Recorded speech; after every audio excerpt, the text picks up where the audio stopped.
Hey there, everybody. Welcome to Prog Monster. My name is Murph. I am the host of this show. This is a show that is dedicated to progressive rock and other forms of rock music. So here we are, Monday nights, look back at a classic rock album.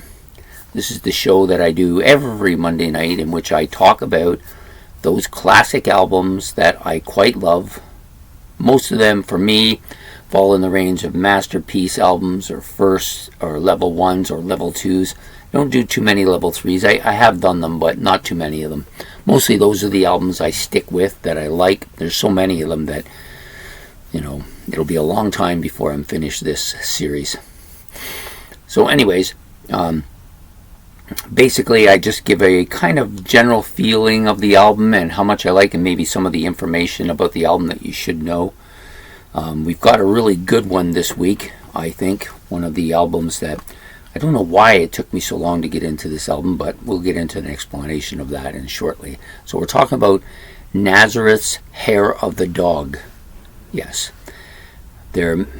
Maybe their best album. I don't know. I've only got 2 Nazereth albums, and this one is my favorite. So far, that's working out. So this album was released on April the 3rd, 1975.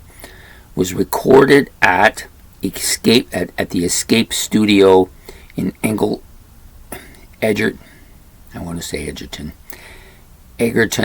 in Kent, and Air in London, England. Air Studios in London, England. Length is about 40 minutes. Kind of a mid-range. Not bad for this album though. Like some albums, 40 is pushing it, but this one is good. Everything on here is really good. So 40 minutes passes fairly quickly with this for me.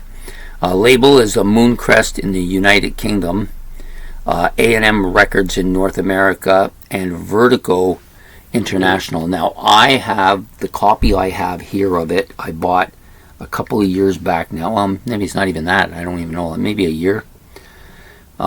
And this is on the snapmusic.com. So it's not quite the same as some of the original releases. With the original release, the song Guilty was on that.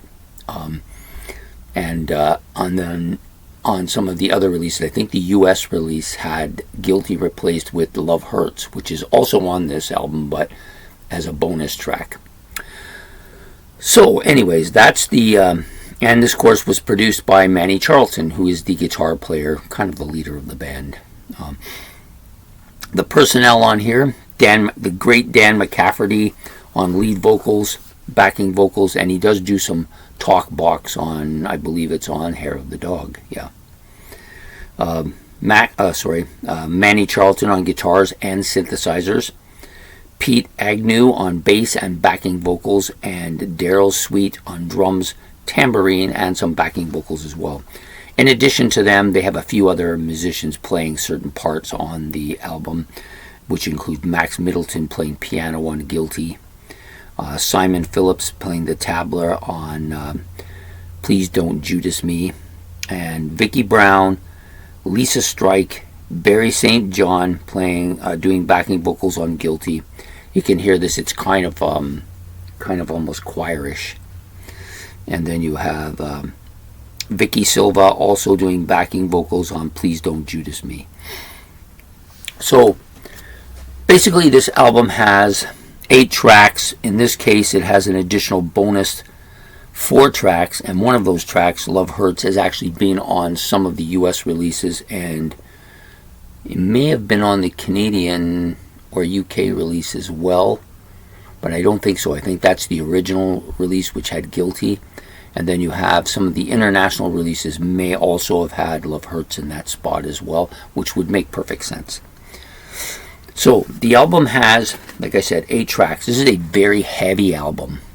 That's the first thing I noticed about it, is how heavy it is. Now I had, of course, I'll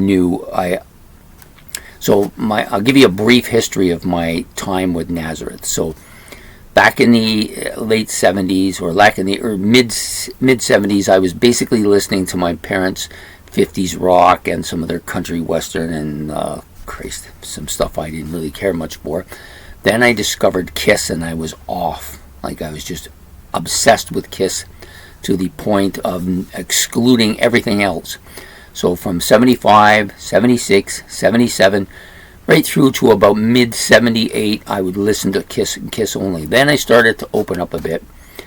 And the four bands that kind of started coming in around this period of time were Styx and Queen first, and then later in 79, or once we got in 79, Rush and Black Sabbath as well. These were bands that I got into. And then around that period of time, like 79, 80, I exploded. I had about 40 bands I was listening to that I liked, but I didn't have all of their albums. So there was maybe about half of them I had albums from. Triumph and Van Halen, of course, were in there, but about half of them I had albums with. The other half I knew of songs and was listening to them through my friend's collection or through the radio, and Nazereth was one of those bands. That's where they originated for me. I never really pursued them album-wise because I had other bands that limited funds suggested they would take a bit of a backseat. But I did like some of the stuff I heard from them, and Hair of the Dog was one of those songs that I got into, along with Love Hurts, of course, the big two. And then when I started this channel, of course, they were a band that I knew I had to get some albums from. First one I got was this one. Nazereth, Expect No Mercy. I haven't gotten into it yet for some reason, because shortly after I got that one, I then got this one. And so I started playing this one first. This is an excellent album. So enough about all my history about Nazereth. That's where I am with them. So this is an excellent album, though. Really got a lot of really heavy guitar riffing. In the kind of sense, it's kind of that the guitar riffing is very similar to what I got with Not Fragile from BTO. That's why I liked it so much. Yeah, and this is a little bit more of a darker album, though. It has some dark concepts to it. Not too many, but there are some on this album. So the opening track, Hair of the Dog, of course, we all know that. That's the song. Also has that talk box in it, which is really kind of neat. You don't hear that much. Other than Peter Frampton, I can't really think of anybody else who I've known used it to the point where I recognized they were using it. But they do here. Miss Misery and this song, really heavy riffing on both of these songs. They were the two songs I liked immediately when I started listening to this album, and you've kind of come down a bit, but some of the other stuff has really come on. So Guilty is the first kind of, I would say, mellow song, but it's not really mellow, but it's melancholy is probably a better way to call it. Very bluesy. The backing vocals here are pretty strong too. I like them.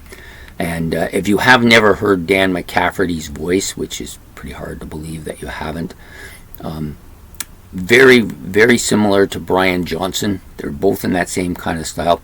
In fact, it's probably Brian Johnson is very similar to Dan McCafferty, So yeah, he's got an excellent, raunchy, heavy voice that suits this music perfectly. One of the great vocalists, I think. A guy that doesn't get enough credit for his vocal style and sound, but I'm going to give him as much as I can today because I just absolutely think his voice is perfect for this album. The last song, I believe, on the first side is Changing Times. Another really heavy, really catchy track. This is a song that's moved to the forefront with me, one of the two songs that moved up to the kind of forefront on this album for me now that I've been listening to it. It's on my playlist, this album. Been on my playlist, I think it's been at least 4 months. Might be 5 months now, I'm not quite sure, but I'm just now really starting to like this a lot. And then the next 4 songs, Beggar's Day, of course, some people know this. It's pretty well-known song. I had heard it before, but didn't realize it till I was listening to it. Another really heavy riffing, really catchy song too, with lots of really heavy stuff on it. The guitar is great on this, fantastic. Then we have, Rose and Heather is probably the backside of these. Beggar's Day and Rose and Heather both kind of put together another really catchy tune. very similar to the Beggar's Day, and in fact they're attached as one song in here, but on the label they write them as two separate songs, but still really good. Whiskey Drinking Woman, that's a fun song. It's got that kind of quirky lyrics. I love the storyline. It's very narrative, but it's also really heavy and kind of melodic heavy too, like crunching, like really good. Then you have Please Don't Judas Me, which I think is a very underrated song on this album. I really love the lyrics on this. I love Dan's voice. He's just so heavy, and you can almost feel the pain when he sings them like he sings the lyrics with such emotion, you know. He does that with all the songs, but this one, for some particular reason, I just really dig quite a bit. I am going to throw in Love Hurts on here, just discuss it, because it was on the original version that I think I seen here in North America, which was, and they replaced Guilty with it. Such a great tune. But to be honest with you, it's a very emotionally charged song, and what we would have called, from where I'm from, we would have called it a hurtin' song, and it hurt, you know, it hurt. But it's so well done, and McCafferty sings it so well. Yeah, great, and I believe it's a cover song too, so I'm not sure who the original artist was, but I believe it is a cover song. The other three bonus tracks on this particular album include My White Bicycle, which is that song written and performed by Steve Howe's original band Tomorrow. I've actually heard that by a couple of different artists, and I can't remember the other one, but this one I heard. They do actually a really good cover of it. It doesn't even sound like Nazereth. It almost sounds like the original, My White Bicycle from the Tomorrow. Yeah, really good. Holy Roller and Railroad Boy, both really good tracks as well. So, and then we'll just talk a little bit about the art on this album. So there's a picture of the four of them. Really heavy. These are very 70-ish looking guys, right? But the album cover is so good. Like, the artwork is fantastic. I think, it's just real kind of creepy looking. You got these animals at the front. I think they're bats, but they kind of got that dog look to them as well. So the artist who did this cover, I think it's David. Yeah, David Fairbrother Rowe. Sorry. God, I got to learn to write. David Fairbrother Rowe. Okay, so he's actually... I thought I recognized this art from somewhere, and I actually did an album in the last series for a band called Popple, Ace Popple, and they had an album that was really similar. So I said, wow, this artist looks very similar to this. So I went and looked up this artist that they had here, and yeah, sure enough, it was the same guy. And then I found out that he actually had done artwork for Anne McCafferty, which immediately, as soon as they said it, I said, oh yeah, I see it. With this, it's a lot more detailed. On the Anne McCafferty album, it's a little bit more Spartan, not as detailed. But really, this guy knows how to create an image really well. Great artist. I love the back cover quite a bit too, almost as much as the front, with those kind of weird looking fungal things growing. Yeah, fantastic art, fantastic album. This is an album, if you don't own it and you like hard rock, you gotta own it. It doesn't sound anything like AC/DC other than Brian Johnson type vocals here. That's pretty much it, but really, really good. It's an album that long overdue to be in my collection, long overdue for me to own and listen to. But I love it quite a bit. So there you have it. Nazereth's Hair of the Dog, today on a look back at a classic rock album. So we will be back next Monday with another look back at a classic rock album. If you have any comments about the album, about the show, about anything, please put them in the comment section below. Please hit the like button. It's much appreciated. And please subscribe so you don't miss any of this content. So take care, and we will see you next Monday on another look back at another rock classic.